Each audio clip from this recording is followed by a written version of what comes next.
جوزي بقى اول ما الساعه جت 1 بالليل قال لي بقى انا جعان جدا، قومي اعملي لي كيس الاندومي اللي فوق التلاجة ده علشان بتعشى بيه واعرف انام، لاني بقى جعان جدا. رحت قلت له الاندومي ده مش هيشبعك ولا يعمل اي حاجه، تعالى اعمل لك اي سندوتشات هتبقى بقى افيد ليك وكمان هتشبعك. فهو بقى مرضاش خالص وكان مصمم بقى ان هو لازم يتعشى الاندومي، فانا طبعا ما حبيتش ازعله وقمت بقى عملتهوله.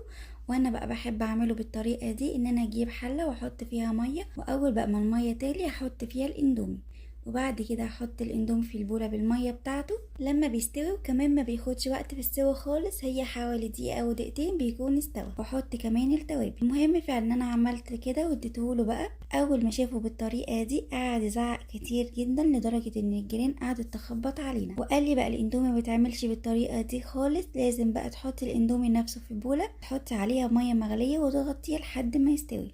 وانا الصراحه مش عارفه مين اللي صح فينا.